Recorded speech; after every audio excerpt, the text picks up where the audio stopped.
Don't touch me. I might be shit, and then you have to take the clap back.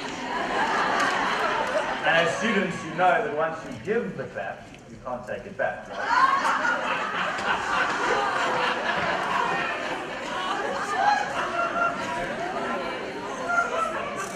It's good to see we've got the bath mat from last year. Very excited.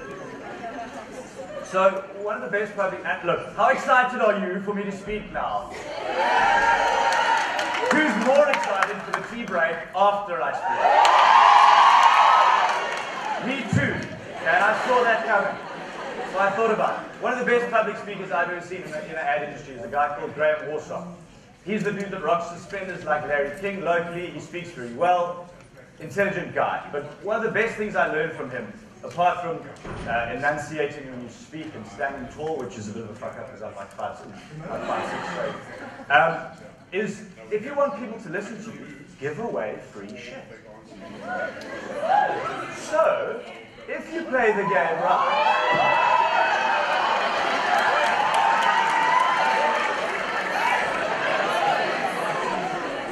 this is a limited edition Patron XO Dark Package.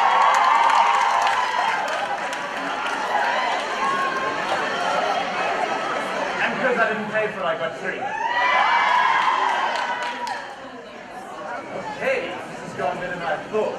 So, guys, what I'm going to ask you is a couple of questions as I go. There's nothing worse than the guy standing up there going, who has an opinion on this, and it's just crickets? Or it's like a Twitter feed going, it's so boring. Okay, so if I ask you a question, feedback. If you get the question right, or I like your answer, maybe I'll give you something. Maybe I won't. Okay, so my topic today is the other side of social. And there's actually no point to the slide other than the fact that I really like this picture. Because the internet has become about people taking pictures of cats and sharing it. And it's important that you understand that I work in social media on a daily basis. If there was no such thing as social, I wouldn't have a job, right? So I would be poor and starving and sad, and I wouldn't be able to bring you free booze. So I understand that I like social. But I realized that everyone was going to come up and talk about why social is good, so I thought maybe I'll take a stab at why I think social is bad. And this is a scene that you will all have seen on a daily basis. Yeah? Best way to connect to your spouse is sometimes by sending them a bloody WhatsApp message going, dear, how's the food? And they're like, oh, it's not that. So what I'd like to try and unpack today is just a couple of elements around why I think social media is really impeding or causing us to be worse at being social in the real world. And I fear that a couple of the points have been covered already. Andy did it in a very way. John did it in funny weird, but he did it quite weird and quite well. And it's quite weird because now my stalker can see me and he's in the dark and I'm in the light. I don't know what he's doing, it's pretty weird. But I've got 7 new girls following. Yes! That's what life's all about. So, the first point I'd like to make, and again, my notes are hidden here, which sucks. They'd be amazing if they were here, but they were here, and I did this through last night, so I'm just going to slowly slide over this way. Is that all too often when we come to events like this, we're so obsessed with getting the right hashtag WFmedia12, that we forget to look at the person talking, the words that they're saying to you. Because, shit, I want to get the quote that gets the most retweets. And you end up in a situation like this, where the dude on your left probably thought, well, I'm sitting next to the Hilton sisters at a fashion show. I might even get lucky. There could be a little like sister-on-sister threesome vibe going on. It's quite exciting. But what ended up happening is the Hilton sisters were tweeting each other or posting things to the web. And they were so busy getting involved with increasing virality and their reach and how many followers were interacting that they forgot to look at the fantastic short pink dress with the black blouse. Look, I don't do fashion, but there was something in there that probably interested one of them. And they were so busy looking at their phones and talking to friends that weren't there, that what they did was fail to have a connection with the thing that they were watching or the people that they were sitting next to. And that's a big issue for me. And as social media becomes more and more prevalent, what we're letting it do is permeate the real world. And in some cases that's great, and it's an awesome way to share it. And in other cases, that's crap. Like when someone's presenting, and I follow you on Twitter, and I see that you happen to be sharing an article that you read on Memeburn that Michelle posted late last night. That's a problem for me. And I think what we need to try and do is every now and then remove ourselves from social media and say when I go to an event, when I take my Saturday, my hard-earned Saturday, and come into a lecture hall and listen to people speak, let's listen to those people speak. Make the odd note, sure send the odd retweet, but really listen to these guys because there are some very, very intelligent people here. Right, so the first question, that was really deep and it got quite serious, so it's not my vibe. Who's that? Okay, hint.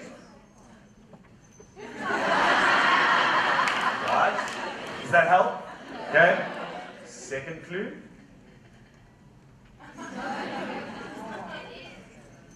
No, it's not. No, it's not. Okay, I'm going to give you a third clue. Oh, wow, this is impressive. But you know what? That guy's got the balls to offer up a suggestion. It's not even close, pal, but awesome. I think that's actually from the wrong century. But a round of applause to the guy. But you were wrong, so you're not getting tequila. Okay. More important to me is what this guy said. So I'm going to tell you who he is.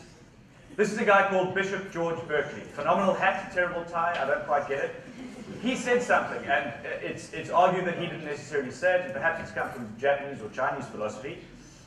It had to do with the picture I'm going to show you next, and I would like you to tell me how you would complete that sentence. Where does this lead you? Go with it, people. Voice it. What's the saying? What's the saying here? No, I'm not giving my stroke a tequila. Someone in the back. Silence in the front.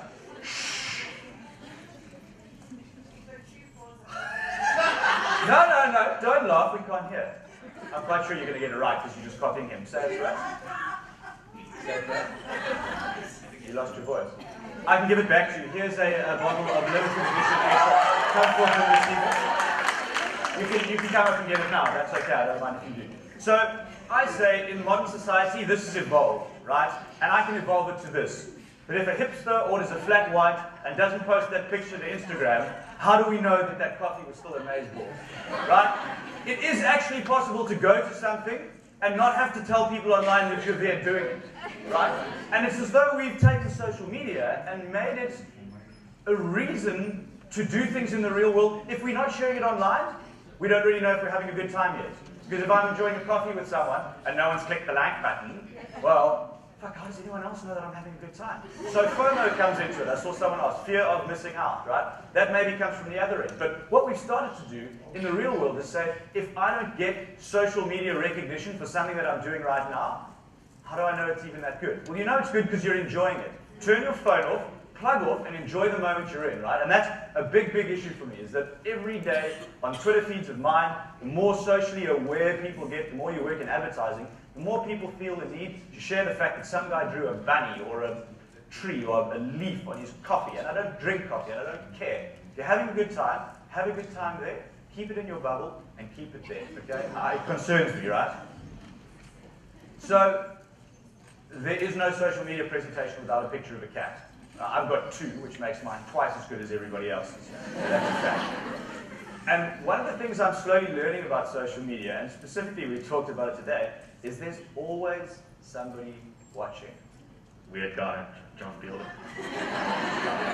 But the boundaries are being blurred a lot in that I'm finding it more and more difficult for people to actually make a first impression, a genuine first impression. If you have a business meeting with me, an interview with me, if it's a blind date, I promise you my first impression is not when I meet you. It's when I Googled you, right? And page 1 of Google is the new first impression. Stat. You guys are coming for a job interview at any one of the businesses we work for, be damn sure you know what comes up if I Google your name on page 1. Because if something comes up there that you don't want it to be seen, you better find a way to hide that very quickly. Because I will already assess what I think of you from a first impression point of view from what I see online. I can see who your friends are. I probably shouldn't, but some of you have unblocked profile.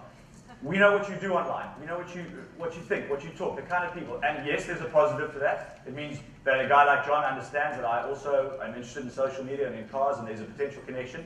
But it also means that he knows stuff about me that, in all honesty, he shouldn't know. But I put it online, so it's there for him to see. And we're doing it. We're becoming so used to sharing stuff. It's actually quite personal. That when you meet someone for the first time, please don't be under the auspices that it's the first time these people know about you. They know what you've been doing for the last 6 months. Blind dates, you must be joking. It's like, sorry, what was the girl's name? Okay. Who are her friends? Well, she looks like a psycho. Out, right? And that's how it works. There are no, for me, first impressions anymore. The other side of that is this sort of thing doesn't happen. When you really catch up with a friend in the social time that you do. So I had a mate who's been in Thailand for 2 weeks. Good mate of mine. When he comes back, I should say, oh my word, how was Thailand? I know how Thailand was because he posted a picture every day. It was sunny, it was warm, the wind blew, I got drunk, I found ladyboys, and we got hammered, and I woke up and got bleak. Right? That's what he did in Thailand. That's what everybody does in Thailand. But the reality is that it's becoming harder and harder for me to catch up with people because every day they post what they're doing online. I come home, I live with someone, I come home and go, how's your day? Actually, don't worry. How was the car breakdown on the N1? Because I saw you broke down and you shared it, you posted it, you said you were bleak. And what's becoming a problem for me is that when I meet with people, now the first thing you have to fucking talk about is the weather. Oh my God, it's quite sunny, it's quite cold. Yeah, it's really springtime. It's so much colder in Belhar than in Tambourgsburg. It's such a problem for me, okay? Because I can't ask you, hey man, what's up? Because I know what they did last night. These guys were drinking margaritas on the strip in Somerset Road last night. I know that because they posted it online and they told me. And for me, there's a little bit of lost interaction in that because in the story comes out the real truth. So what they post online is 140 characters often. That doesn't tell me the whole story. That's a snippet of context. But when they sit me down and they say, you'll never believe what happened last night, and I'll say, did you have 5 margaritas? And then go here, and then go there. How did you know? Well, because you posted it bit by bit, event by event, on 11 different social channels, of which I stalked you on all of them. Right? And that's the truth, and that's how it works. And I imagine it's when you guys come into class, it doesn't start with, wow, you look a bit hungover, what's up? You're like, I saw you went big last night. Because you know what's happening. And we talk about it all the time. So let's try and get serious for a second. And here is your second pop quiz. So Michigan State University did a study in which they wanted to see if there was a correlation between the number of friends you have on Facebook and people's perceived notions of how good looking you were, and to a lesser extent how popular you were. A, B, or C? What did students vote as the girl who was the best looking and the most popular? Who said B? You just guessed because everyone else said A and you were like, sweet, maybe. Okay, so why B? You're just throwing it out there. You're just throwing it out there. So because you're the only person who said B, you win yourself a teal. A round of applause for the girl who said B. And I'll tell you why. So if we plot those on a graph, this is like as close to Excel as I ever get, right? This is a graph which I like hand drew in PowerPoint. Okay, so if we plot a graph of how cool you are on the vertical against how many friends you have on Facebook, there's an obvious correlation that says what? The more friends you have, the more cool you are. But what they found was that at some point, the number of friends that you have starts making you less cool. Because there's a bullshit threshold. Because anyone with 5,000 Facebook friends doesn't have a life because they'd be my friend, be my friend, be my friend, be my friend. I don't want to be your friend if you want 5,000 friends. Okay? And it's becoming a big issue for me. That people constantly make friends with people. And this is my next insight, that we've got so many friends that we've forgotten what the definition of the word friend is, right? Yeah? You know, before you present, you think certain things will get a clap, and so I didn't know I was going to get a clap. Okay, but can you take back that clap? I don't want that clap. Stage comedy. You know, for me, the two big social networks, Facebook, the friends I wish I didn't have, Twitter, the friends I wish I did have. It's as simple as that. Instagram, the cleavage that I wish that was around me at all times, right? That's the basic definition. But we've got so many meanings for the word friends, we're forgetting what it is. And for me, my definition of friends is if we don't have a conversation on WhatsApp on a weekly, bi-weekly basis, we're not friends. If you're not in my phone book, we're sure as shit not friends. If we're friends on Facebook, we're probably not friends. Because my real friends know that I don't tell my real friend stories on Facebook. That's not how things work. So that's the fourth truth of today. And then I've got one more for you. And this is perhaps an education for those of you who are not yet in the working world. That is not what a meeting looks like. Right? For a number of reasons. One, nobody fucking wears ties, it's not a bank, okay? But two, there are never 5 people smiling at the same time in a meeting. Never. Right? Unless that dude was like, guess what? It's a BEE takeover and we're all getting rich. I was like, yeah! Except white dude on the right is like, does that mean I still have a job? Like, so he wouldn't be smiling. So this is clearly a stock photo. Meetings really look like that. And that's me, right? Like thinning hair, white dude in the middle going, okay? And I'll tell you why. Because you cannot communicate in the real world anymore. And it's driving me insane. I'm great at 140 characters. You should watch me write tweets. I'll write and then I'll go, cool, how do I cut down characters? Well, TO, well, that's 2.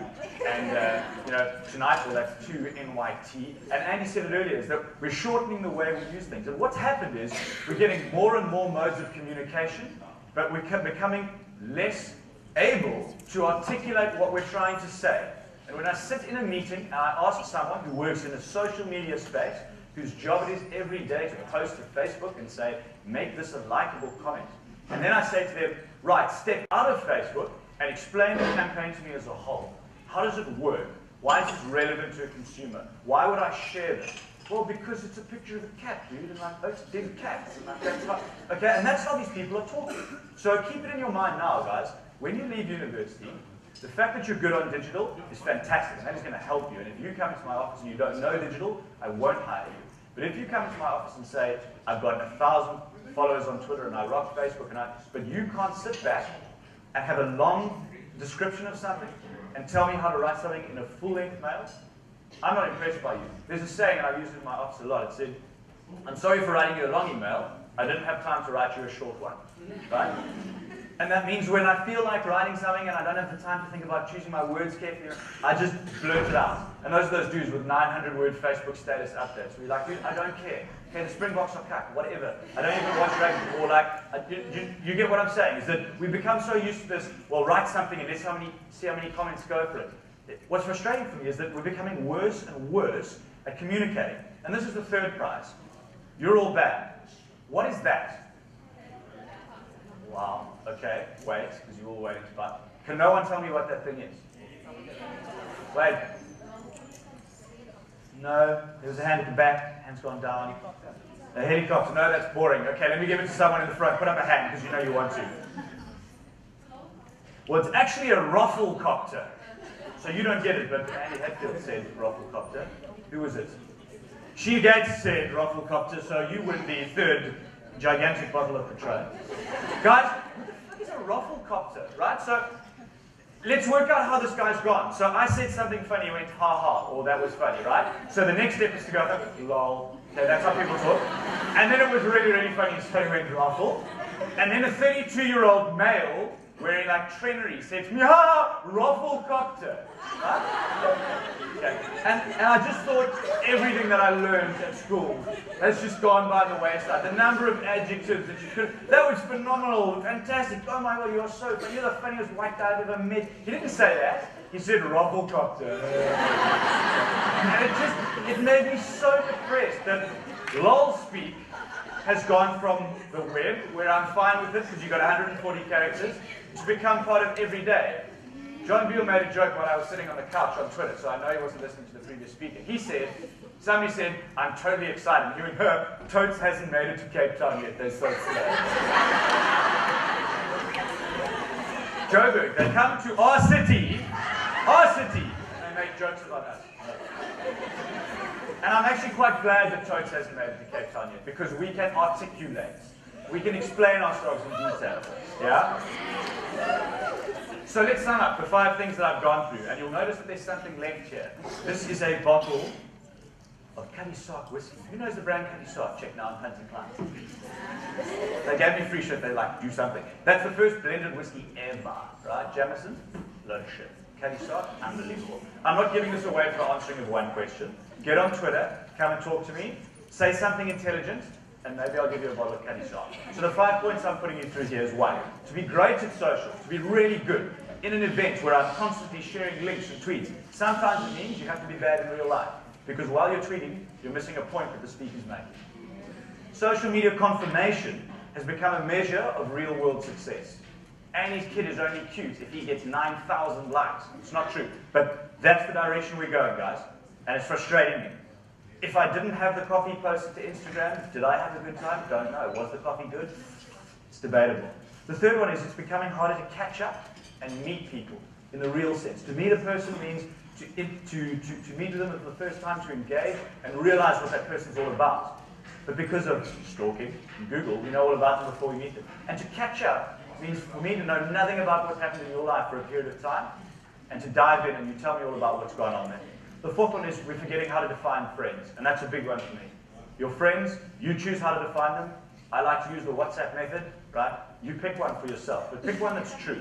And realize that friends and acquaintances and followers and stalkers are totally different things, right? And the last one is that we're creating more and more modes of communication. Technology is fantastic. We can update in real time and post and share and do all these sorts of things. But we're getting worse at communicating. And as good as you can be at social, make sure that in the real world, you're still able to communicate and articulate in a way that would impress me. So come follow me on Twitter. I've got a bottle of whiskey on it. Thanks very much. Enjoy the tea.